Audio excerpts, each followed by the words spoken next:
What up everybody? Let's use analytics to break down one of the hypest exhibitions we've seen in a long time. Now if you need the background for why this exhibition happened, a couple months back in EVO Japan, Betty, who's a crazy good Japanese jury player, she's legend ranked, she'd whoop 99.9% of people out there. She interrupted Jay Wong during an interview and challenged him to a Street Fighter 6 exhibition. And of course, Jay Wong, arguably the greatest fighting game player of all time, wasn't going to back down. He took her up to it, and that's why they met at EVO. Now the reason I made this video, the inspiration actually comes from my love of sports and just sports analytics. So anytime I watch hockey and basketball, I always want to know every single stat available, all the nitty gritty, and just try to come to my own conclusions. So I found 5 stats that really stood out to me, and I think some of them are going to surprise you a lot. And the reason I love analytics so much and why I find them so enjoyable is that I think it helps paint a picture as to why someone was so good in a match, where they lost, and let me say, without giving out too many spoilers, some of these analytics really show how surgical our boy Jay Wong was. So let's get into it with stat number 1. Stat number 1 is all about anti-airs, and let me tell you, the biggest takeaway from this match that cooked Betty was that she let Justin get away with murder when it came to the air game. Believe me, when they do the post-mortem on this video, or she goes back just to pick the carcass, she's gonna kick herself and just say, man, I let this man get away with everything in the air. Now take this in. When you combined all 3 sets that they played, Justin took to the air 80 plus times. So this includes normal jump attacks, dive kick pressure, and neutral jumps in the corner. So 80 plus times he took to the air. On the flip side, Betty, she must have disabled her jump button, because even going into the 3rd set that they played in the exhibition, she had less than 20 jumps halfway through the 3rd set that they played. So she was not jumping at all. Now you're going to ask why this is important, why I bring it up. It's because when you factor in how many anti-airs Betty actually pulled off, so actually countering Justin's jumps, it was less than 25% of the time. She only had around 20 successful anti-airs in the entire 3 sets. And that's just way too much time and space that you're giving a player like Jay Wong. Now, if you ask me personally, I think there's 3 major reasons. They might have different value into what caused it. You let me know in the comment section. But these are the 3 things that I think attributed to her missing up a lot of anti-airs. The first thing is, it's really hard to anti-air Cammy. Anytime you see a player go against Cammy, you don't know if the dive kick is going to clip you. If you're out of range, you're always going to be hesitant, because if you guess wrong, you're eating tons of damage. So I can see why people are hesitant. The second reason is, and this is more anecdotal, but when you have an old school legend player, they've been playing fighting games across so many different genres, different types of Street Fighter games.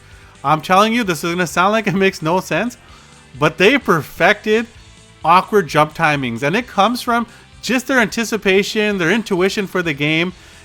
There's not like random jumps that Justin was doing. These jumps are calculated, and they're the types of jumps that are so awkward, they only come from decades of experience. So I can definitely see why Betty would struggle on that front.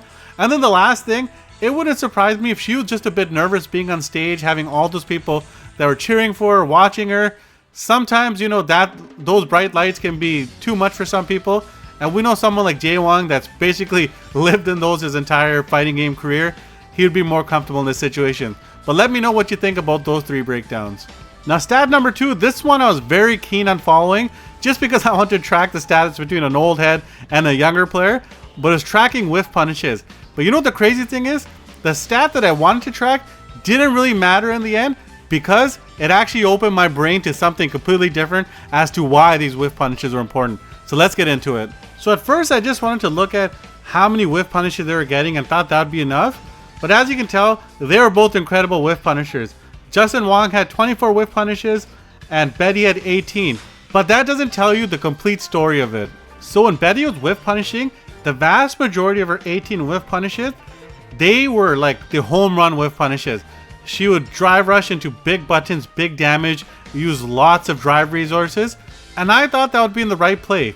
Because when you compare it to Justin, the vast majority of his 24 whiff punishes, they were single button whiff punishes. He was using Cammy's, I think, stand hard kick to always get the hard knockdown. I was thinking to myself when I was watching the set, I'm like, he's leaving a lot of damage on this table just going for this basic whiff punish. It was such an old school whiff punish, like what they used to do in the old games. And after Jay Wong would get that whiff punish off, Cammy is very advantageous. I think it's plus 44 on knockdown. He would jump in, add some pressure, change sides if he had to, but he always had a follow-up to it. And then it got me thinking, this guy is a madman. Because you see, when Wong was saving meter on these whiff punishes, only going for the hard knockdown, he was conserving bar, favoring position, and that helped him into stat number 3. Let's get into it. Stat number 3 is what I call cashing out resources, burning yourself out. This is when both players on purpose use all their drive bar available to do as much damage as they can to either go for the kill or have some crazy damage setup. And in this 3-game set, Betty had a whopping 15 cash out moments, so she used all her drive bar to get as much damage as she could. And of those 15 times she got herself burnt out, she guaranteed the kill 12 times. But Wong, on the other hand, burnt himself out on purpose, burning all his resources 31 times during this set. And he got 18 kills out of this, including many other kills when he was burnt out. So the fact that he saved all of that bar for when it mattered, he was hitting these full cash out combos to end games left, right, and center. And I swear, this is when I had like that mind blown moment, because this entire time I was thinking, this guy is so smart, saving all his bar for when it matters most. This is when he turns on the jets. And this is a lesson to a lot of players that are watching. If you watch tons of pro players give advice, or just people that make awesome tutorials on YouTube, they often talk about knowing when to turn on the offense. That doesn't mean you gotta be, balls to the wall every single time, but just knowing that there are some times you gotta flip the switch, and they might win you the game. Wong has mastered that through the generations of fighting games he's playing, and it was on display because these cash out combos basically won him this set. And then the final lesson I just wanted to cash out is Street Fighter 6 is its own unique game. A lot of us like to play conservative like we did in the old fighting games, but if you're not cashing out as much as you can in these situations or practicing the best times to do it, you're leaving tons of wins on the table. Go into training mode, find your best cash outs, find the easy ones, find the hard ones, find the ones that work for you. You're going to be getting a lot more dubs. Now the next set actually blew my mind in 2 different ways. I'm going to get into them both, but this will hopefully open your eyes into why people say round number 1 is by far the most important round in Street Fighter 6. Now I know what you're going to say, Sing, how can round 1 be the most important? There's so much more game to play. I totally get that line of thinking. But the uphill battle it is to come back after you lose round 1 in this game is very tough. You want to know how tough? Listen to this mind-blowing stat. So in their set, the 3 sets that they had, Wong and Betty played a total of 30 games. And in those 30 games, whoever won round 1, they won 26 out of 30 games. Imagine having a record of 26-4 for winning round 1s. That's how crazy it is to win round 1. That's how important it is. But if that stat didn't blow your mind, this definitely will. And that stat was, if Wong won round 1, he was virtually unbeatable. In the games that Justin won round 1, he was 14-1. He was not losing. He got you in a headlock and he was not letting go. You cannot get behind Justin. He is death by many cuts. He's been doing this again, I've said it a million times, for decades. You can't let him get the lead on you, because like a python, he's just gonna slowly suck the life out of you. 14-1, let that sink in. Like, correct me if I'm wrong if my math is off, but that's well over 90%. That's like a 93% win rate if I calculated it correctly. He just snapped. In a game that's as volatile as Street Fighter 6, that's why he's hella legend status. And then the final stat I want to talk about is just how different their offense was, where they really tapped into, and how that may have been the difference in the outcome here. So when you look at just supers, Justin was throwing out supers like a madman. He'd throw out 8 level 1s, 3 level 2s, and 17 level 3s. So he really liked to save that execution shot to level 3. And in total, he had 13 super kills in the set. Betty, on the other hand, threw out 7 level 1s, 0 level 2s, and 10 level 3s. She got a total of 12 super kills in the set, but there were tons of times where she was dying with lots of super meter. And I'm not a jury main. If there's a jury main in the chat, I'd love to hear about it. Let me know. She didn't use a single level 2 in the entire set. Was this a missed opportunity? Let me know in the comment section, because I know a lot of install supers in this game are ridiculous and maybe players should be using them a lot more. Maybe that's a future video idea. Stay tuned. The next area that really stood out to me where they got their offense from was Betty was very reliant on throws. In this set, I had Betty throwing out 20 more throw attempts than Wong, and you're not going to think that's a lot, but believe me, when you slow down the set, 20 is a crap ton. But in this sense, it really let Wong build his rhythm, because he was way more successful at either baiting out throws, teching the throws than Betty was. Of Wong's 41 throw attempts, he landed well over 30 of them. So that's one of those things where he was able to do less and still squeeze out a bit more out of it. Again, does that come down to legend status? Let me know in the comment section. And then the final things I want to talk about are just the drive mechanics now with parries and DIs.